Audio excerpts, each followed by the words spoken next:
Hi friends, ನಮಸ್ಕಾರ. Welcome to my channel. ನಾನಿವತ್ತು ನಿಮ್ಮ ಜೊತೆಗೆ ಒಂದು ಇಂಟ್ರೆಸ್ಟಿಂಗ್ ಆಗಿರುವಂಥ ಉದ್ಭವ ಆಂಜನೇಯ ಸ್ವಾಮಿ ದೇವಸ್ಥಾನದ ಬಗ್ಗೆ ಇನ್ಫಾರ್ಮೇಷನ್ನ ಶೇರ್ ಮಾಡ್ತಾ ಇದ್ದೀನಿ. ನೀವೇನಾದರೂ ಬೆಂಗಳೂರಲ್ಲಿದ್ದು ಅರ್ಲಿ ಮಾರ್ನಿಂಗ್ ಲಾಂಗ್ ಡ್ರೈವ್ ಹೋಗಿ ಒಂದು ಒಳ್ಳೆ ಜಾಗನ ನೋಡಿಕೊಂಡು ಮಧ್ಯಾಹ್ನ ಊಟದ ಟೈಮ್ಗೆ ಮನೆಗೆ ಬಂದುಬಿಡಬೇಕು ಅಂತ ಪ್ಲ್ಯಾನ್ ಮಾಡ್ತಾ ಇದ್ದರೆ ಈ ಪ್ಲೇಸ್ ಪರ್ಫೆಕ್ಟಾಗಿ ಸೂಟ್ ಆಗುತ್ತೆ. ಈ ದೇವಸ್ಥಾನ ಇರೋದು ಬೆಂಗಳೂರಿಂದ ಸುಮಾರು 30 ಕಿಲೋಮೀಟರ್ ದೂರದಲ್ಲಿ. ಬನ್ನಿ, ಹಾಗಾದರೆ ನಾವು ಬೆಳಗ್ಗೆ ಎಷ್ಟು ಹೊತ್ತಿಗೆ ಮನೆಯಿಂದ ಹೊರಟ್ವಿ, ಆನ್ ದ ವೇ ಎಲ್ಲೆಲ್ಲಿ ಹೋಗಿದ್ವಿ, ದೇವಸ್ಥಾನದ ಅನುಭವ ಹೇಗಿತ್ತು ಅಂತ ನೋಡೋಣ. ವಿಡಿಯೋ ಇಷ್ಟವಾದಲ್ಲಿ ಲೈಕ್ ಮಾಡಿ, ನಿಮ್ಮ ಫ್ರೆಂಡ್ಸ್ ಆ್ಯಂಡ್ ಫ್ಯಾಮಿಲಿ ಜೊತೆಗೆ ಶೇರ್ ಮಾಡಿ. ಹಾಗೆ ಇನ್ನಷ್ಟು ಇಂಟ್ರೆಸ್ಟಿಂಗ್ ವಿಡಿಯೋಗಳಿಗೋಸ್ಕರ ನನ್ನ ಪೇಜ್ನ ಸಬ್ಸ್ಕ್ರೈಬ್ ಮಾಡ್ಕೊಳ್ಳೋದನ್ನು ಮರಿಬೇಡಿ. ನಾವು ಬೆಳಗ್ಗೆ 6:15 ಹಾಗೆ ಮನೆಯಿಂದ ಹೊರಟ್ವಿ. ಫಸ್ಟ್ ಹೋಗಿದ್ದು ಚುಂಚನಘಟ್ಟ ಲೇಕ್ಗೆ. ಸಮ್ಮರ್ ಆಗಿರೋದ್ರಿಂದ ಲೇಕಲ್ಲಿ ತುಂಬ ನೀರೇನಿರಲಿಲ್ಲ. ತುಂಬ ವೆರೈಟಿ ಆಗಿರುವಂಥ ಗಿಡ ಮರಗಳಿದ್ದಿದ್ದರಿಂದ ವಾತಾವರಣ ತುಂಬ ಪ್ರಶಾಂತವಾಗಿತ್ತು.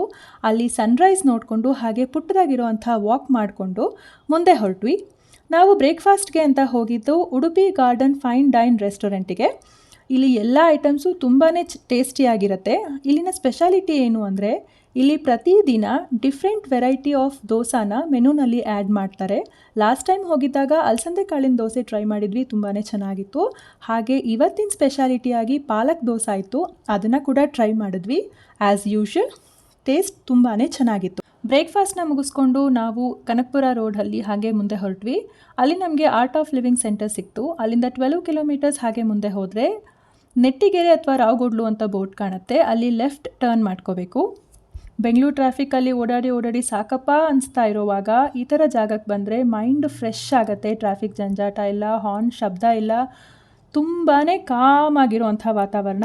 ಡೆಸ್ಟಿನೇಷನ್ನ ಹೇಗೆ ಎಂಜಾಯ್ ಮಾಡ್ತೀವೋ ಜರ್ನಿನ ಕೂಡ ಅಷ್ಟೇ ಎಂಜಾಯ್ ಮಾಡಬೇಕು ಅಲ್ವಾ. ಸುಮಾರು 3 ಕಿಲೋಮೀಟರ್ ಮುಂದೆ ಹೋದರೆ ನಮ್ಮ ಗುಂಡಾಂಜನೇಯ ಸ್ವಾಮಿ ದೇವಸ್ಥಾನ ಸಿಗುತ್ತೆ. ನಾವು ಸುಮಾರು 9:30ಕ್ಕೆ ಇಲ್ಲಿಗೆ ರೀಚ್ ಆದ್ವಿ.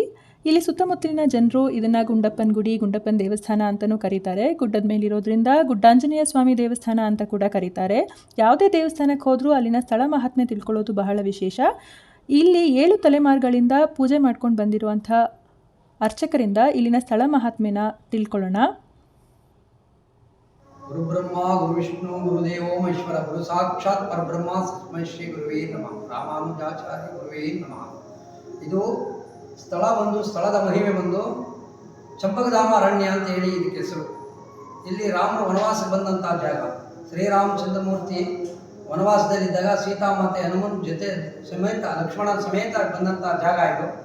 ಆವಾಗ ಅಲ್ಲಿ ರಾಮರು ಸೀತಾಮಾತೆಯಲ್ಲಿ ಕುತ್ಕೊಂಡಾಗ ಇಲ್ಲಿ ಮಹಾನುಭಾವ ಆಂಜನೇಯನವರು ಬಂದು ಇಲ್ಲಿ ಉದ್ಭವ ಆಗಿರೋದು ಸ್ವಾಮಿ. ಇದನ್ನು ಬಂದು ನಂದು 7ನೇ ಜನ್ರೇಷನ್ನು. ನಮ್ಮ ತಾತ ಹುಲಿ ಮೇಲೆ ಬಂದು ವಾಹನದಲ್ಲಿ ಬಂದು ಕರ್ಕೊಂಬಂದು ಪೂಜೆ ಮಾಡ್ಕೊಂಡು ಹೋಗ್ತಿದ್ರು. ಇಲ್ಲಿ ಭಾಳ ಮಹತ್ವ ಇದೆ. ಗುಂಡೆಯಲ್ಲಿ ಅವಾಗ ನಮ್ಮ ತಾತ ಬಂದು ನೋಡಿದಾಗ ಪ್ರಕಾಶಮಾನವಾಗಿರುತ್ತೆ. ರಾಮ ರಾಮ ರಾಮ ಅಂತ ಜ್ಞಾನ ಮಾಡ್ತಿತ್ತಂತೆ ಗುಂಡೆಯಲ್ಲಿ. ಏನು ರಾಮ ಅಂತ ನೋಡಿದಾಗ ಹುಡಿಕೊಂಡು ಬಂದು ನೋಡಿದಾಗ ಆಗ ಮೂಡಿದ್ದಂತೆ ಸ್ವಾಮಿ ಆಂಜನೇಯ. ನಾನಿದ್ದೀನಿ ಬಂದಂಥ ಭಕ್ತರಿಗೆ ಅಭಯ ನೀಡ್ತೀನಿ ಅಂತೇಳಿ ಅಭಯ ಆಂಜನೇಯ ಅಂತ ಹೇಳಿ ಇವರು ಮಹಾನುಭಾವ ಬಂದಂಥ ಭಕ್ತರಿಗೆ ಸುಮಾರು ಕರ್ನಾಟಕ ಜನ, ದೇಶಾದ್ಯಂತ ಜನ ಇಲ್ಲಿ ಬಂದೀವಿ ತನ್ನ ಅರ್ಕೆಗಳನ್ನ ಹರಿಸ್ತಾರೆ. ಹಾಗೆ ಅವ್ರನ್ನೆಲ್ಲ ಬಂದಂಥ ಭಕ್ತಾದಿಗಳಿಗೆಲ್ಲ ಅವರ ಒಂದು ಆಸೆ ಆಕಾಂಕ್ಷೆಗಳನ್ನೆಲ್ಲ ಪೂರೈಸಿ ಭಗವಂತ ಅವ್ರಿಗೆ ಆಶೀರ್ವಾದ ಮಾಡಿ ನಿಂತಿದ್ದಾನೆ. ಹಾಗೆ ಇಲ್ಲಿಂದ ಇನ್ನೊಂದು ಏನಂದರೆ, ಇಲ್ಲಿ ಪಾಂಡವರು ವನವಾಸ ಬಂದಂಥ ಜಾಗನೂ ಉಂಟು ಇಲ್ಲಿ.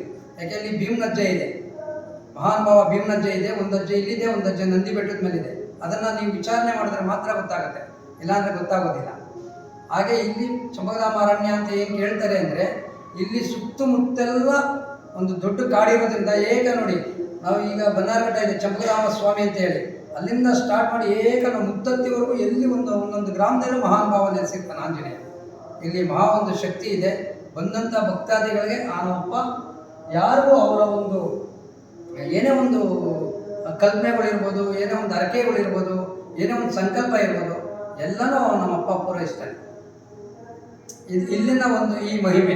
ಆಮೇಲೆ ಇನ್ನೊಂದೇನಂದ್ರೆ ವಿಶೇಷ ಏನಂದರೆ, ನಮ್ಮ ತಾತ ಒಂದು ಕೊಳಗ ಇತ್ತು. ಅಲ್ಲಿ ಮೇನ್ ಇವರಿಗೆ ಕಜಾಯ ಬಹಳ ಇಷ್ಟ. ರಸಾಯನ ಅಂತ ಮಾಡ್ತಾರೆ, ಅದನ್ನ ಕಜಾಯ ರಸಾಯನ ಅಂತ ಮಾಡ್ತಾರೆ. ಒಂದು ದೊಡ್ಡ ಕೊಳಗದಲ್ಲಿ ಇಟ್ಟು ಗುಂಡ ಅಂತ ಹೋಗಿದ್ರೆ ಅದು ಒಂದು ಹುಲಿ ಬಂದು ತಿನ್ಕೊಂಡು ಹೋಗೋದಂತೆ. ತಿಂದು ಮತ್ತೆ ಹೋದ್ಮೇಲೆ ಮತ್ತೆ ಅದು ಬಂದು ಐನೂರನ್ನ ಕರ್ಕೊಂಡೋಗಿ ಗ್ರಾಮದಲ್ಲಿ ಬಿಟ್ಟು ಮತ್ತೆ ವಾಪಸ್ ಬರೋದಂತೆ. ತಿರ್ಗಾ ಬಂದು ಇಲ್ಲಿ ಗುಟ್ರಿಕೆ ಹಾಕೋದಂತೆ. ಅಂದರೆ ಅರ್ಥ ಏನು ಅಂದರೆ, ನಾನು ಯಾರಿಗೂ ಏನೂ ತೊಂದರೆ ಕೊಟ್ಟಿಲ್ಲ, ನಾನು ಇಲ್ಲಿ ಬಂದಿದ್ದೀನಿ ಅಂತ. ಈ ಮಹಾನುಭಾವನಿಗೆ ಕಜಾಯ ಬಹಳ ಇಷ್ಟ.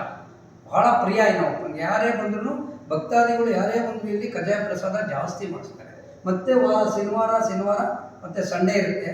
ಶನಿವಾರ ಬಹಳ ವಿಜೃಂಭಣೆಯಿಂದ ಆಗುತ್ತೆ. ಆಮೇಲೆ ಇನ್ನೊಂದು ವಿಶೇಷ ಏನಂದರೆ ಇಲ್ಲಿ ಶ್ರಾವಣ ಟೈಮಲ್ಲಿ ಬಹಳ ವಿಜೃಂಭಣೆಯಿಂದ ಅಲಂಕಾರಗಳು ನಡೆಯುತ್ತೆ.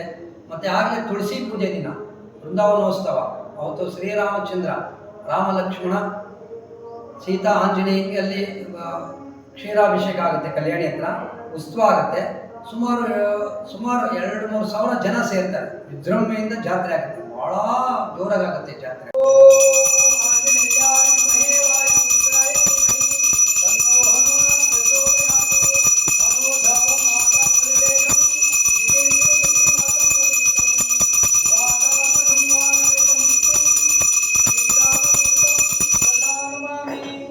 ಓಂ ರಾಮಾಯ ರಾಮಭದ್ರಾಯ ರಾಮಚಂದ್ರಾಯ ವೇದಸೆ ರಘುನಾಥಾಯ ನಾಥಾಯ ಸೀತಾಪದೇ. ಆಂಜನೇಯ ಸ್ವಾಮಿ ದರ್ಶನ ಪಡ್ಕೊಂಡು ರಕ್ಷೆ ಇಟ್ಕೊಂಡು ಭೀಮನ ಪಾದನ ನೋಡೋಣ ಅಂತ ಹೋದ್ವಿ. ಈ ಗುಡ್ಡದ ಮೇಲಿರುವಂಥ ದೇವಸ್ಥಾನದ ಮುಂಭಾಗದಲ್ಲಿ ಆ ಮಂಟಪ ಇದೆಯಲ್ಲ, ಅಲ್ಲಿ ಭೀಮನ ಹೆಜ್ಜೆ ಇದೆ ಅಂತ ಹೇಳ್ತಾರೆ. ನೋಡಿ, ಇದೇ ಜಾಗದಲ್ಲಿ ಇಲ್ಲಿಗೆ ಬರುವಂಥ ಮಕ್ಕಳ ಕೈಲಿ ಈ ಭೀಮನ ಪಾದಕ್ಕೆ ನಮಸ್ಕಾರ ಮಾಡಿಸಿದ್ರೆ ಭೀಮನಷ್ಟೇ ಬಲಶಾಲಿಯಾಗಿ ಆಗ್ತಾರೆ ಮಕ್ಕಳು ಅನ್ನೋದು ಇಲ್ಲಿನ ನಂಬಿಕೆ. ಭೀಮ ಮಂಡಿ ಊರಿ ಇಲ್ಲಿಂದ ಬಾಣ ಬಿಟ್ಟ ಅನ್ನೋದು ಇಲ್ಲಿನ ನಂಬಿಕೆ. ಒಂದು ಕಾಲು ಇಲ್ಲಿ, ಮತ್ತೊಂದು ಕಾಲು ನಂದಿ ಬೆಟ್ಟದ ಮೇಲಿದೆ ಅಂತ ಅರ್ಚಕರು ತಿಳಿಸ್ಕೊಟ್ಟಿದ್ದಾರೆ. ಇಲ್ಲಿಂದ ದರ್ಶನ ಎಲ್ಲ ಮುಗಿಸ್ಕೊಂಡು ನಾವು ಮತ್ತೆ ಬೆಂಗಳೂರು ಕಡೆಗೆ ಹೊರಟ್ವಿ. ನಾವಿಲ್ಲಿಂದ ಹೊರಟಾಗ ಸುಮಾರು 10:30 ಆಗಿತ್ತು. ಇದಾಗಿತ್ತು ಇವತ್ತಿನ ನನ್ನ half day travel vlog. Video ಇಷ್ಟವಾದಲ್ಲಿ ಲೈಕ್ ಮಾಡಿ, ಶೇರ್ ಮಾಡಿ, ಸಬ್ಸ್ಕ್ರೈಬ್ ಮಾಡ್ಕೊಳ್ಳಿ. Thank you for watching. See you.